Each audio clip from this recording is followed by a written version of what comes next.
고대 세계의 사람들은 부활이 일어나지 않는다고 생각했다고 합니다. 게다가 그들은 부활이 일어날 수 없다고 생각했다고 합니다. 그리스와 로마의 고전 세계에서 사람들은 부활이 상상에서는 가능하지만 실제로 일어난 적은 없었고 또 그럴 수도 없는 일이라고 말했다고 합니다. 물론 유대인들은 부활이 일어날 거라고 믿기 시작했습니다. 모든 유대인이 그런 건 아니고 사두개인들은 단호하게 부활을 배격했다고 합니다. 또 부활이 무슨 의미인지, 부활이 어떤 모습일지 유대인들이 늘 분명했던 것은 아니었다고 합니다. 하지만 우리가 11장 24절에서 보았듯이 그들은 부활이 일어난다면 모든 하나님의 백성에게 한꺼번에 일어날 거라고 믿었다고 합니다. 즉 부활은 한 사람에게 일어날 사건이 아니라는 것입니다. 이것이 핵심입니다. 그 당시 유대인들은 부활을 민족 공동체의 사건으로 보았던 것입니다. 이런 부활 사상을 배경으로 오늘 본문에 다가가면 좋을 것입니다. 20장 1절입니다. 안식 후 첫날 일찍이 아직 어두울 때에 막달라 마리아가 무덤에서 와서 돌이 무덤에서 옮겨진 것을 보고 태초에 말씀이 계셨습니다. 그리고 그 말씀이 육체가 되셨습니다. 육체가 말씀하고 생명과 빛을 가져오셨습니다. 그분이 어디를 가든 그분 주위에 새로운 창조가 넘쳐 흘렀습니다. 그런데 그 육체가 죽습니다. 혼돈이 다시 찾아온다는 것입니다. 십자가 앞에서 흐느끼는 작은 무리에게 어둠이 임합니다. 희미해지는 빛 속에서 두 사람이 자신의 임무를 다합니다. 그런 다음 긴 안식일이 끝났고 한 주의 첫날 새로운 주, 새로운 창조, 여덟째 날이 온 것입니다.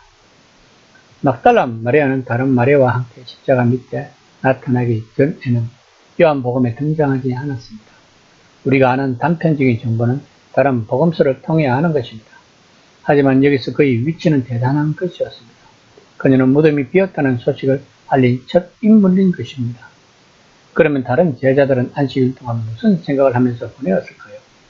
아마도 이들은 자신들의 안위를 생각했을 것입니다.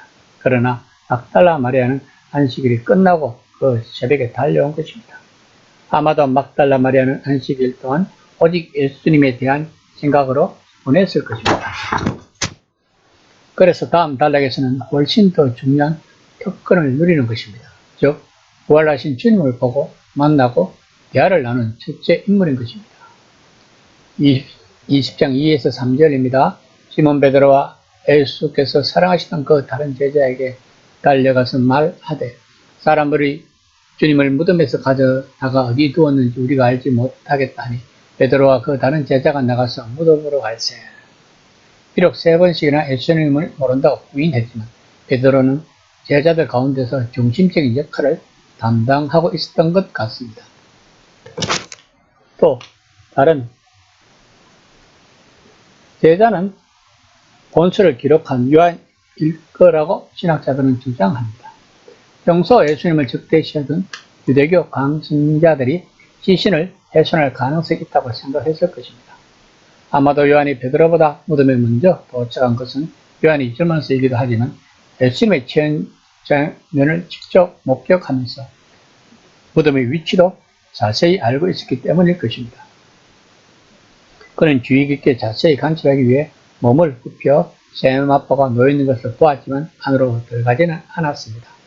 아마도 어려서 무서워 선뜻 나서지를 못했을 것입니다. 한편 베드로는 성격대로 무덤 안으로 들어갔습니다.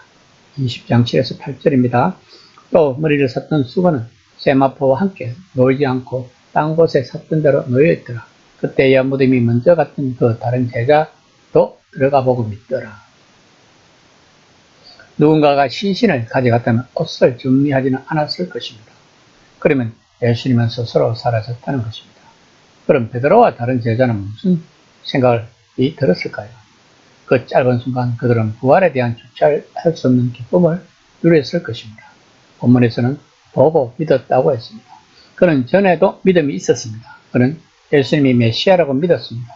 그는 하나님이 그분을 보내셨고 그분은 하나님의 백성과 하나님의 세상을 위해 보내신 하나님의 사람이라고 믿었습니다. 하지만 이번에는 달랐습니다. 그는 보고 믿었다. 즉 새 창조가 막 시작되었다고 믿었던 것입니다. 하나님이 예수님에게 그분의 모든 인품과 사에게 그렇다라고 말씀하셨다고 믿었던 것입니다. 예수님이 다시 살아나셨다고 믿었던 것입니다. 20장 9에서 10절입니다. 그들은 성경에 그가 죽은 자 가운데서 다시 살아나야 하리라 하신 말씀을 아직 알지 못하더라. 이에 두 제자가 자기들의 집으로 돌아가니라. 베드로와 요한은 예수님이 부활하신 것을 보고 믿기는 했지만 성경에서 이 사실에 대해 예언했다는 사실을 깨닫지 못하였다는 것입니다. 만약에 깨달았으면 집으로 돌아가는 발걸음이 얼마나 가벼웠을까요? 그리고 집에서 의기소침하여 노심초사하면서 기다리던 동료들에게 확신 있게 말했을 것입니다. 예수님은 부활하셨다고. 그리고 예수님은 하나님이 보내신 메시아가 맞다고. 그러므로 우리들은 힘을 내고 담대히 나아가자고 했을 것입니다. 그러나 제자들은 성경의 예언을 알지 못했기 때문에 예수님이 부활하셨음에도 불구하고 중심을 잡지 못한다는 것을 요한은 말하고 있습니다. 이처럼 성경을 알고 이해하는 것이 중요한 것입니다. 예수님의 부활과 나사로가 다시 살아난 사건의 차이점은 무엇일까요? 나사로는 자기 몸의 천과 머리의 수건을 풀어줄 사람이 필요했습니다. 예수님은 천과 수건을 그대로 남겨주셨습니다. 나사로는 죽음 이후 여전히 세상 권세의 기체를 떨치는 세상으로 돌아왔습니다. 예수님은 죽음을 거쳐 새 세상, 새 창조, 저 너머의 새 생명으로 건너가셨던 것입니다. 그것은 죽음이 패배하고 생명, 순수한 생명, 모든 충만한 가운데 있는 생명이 마침내 시작되는 곳입니다. 이 시간 나는 그 새로운 생명의 세계에서 살고 있다고 느끼고 있는지 한번 생각해보는 시간이 되었으면 합니다.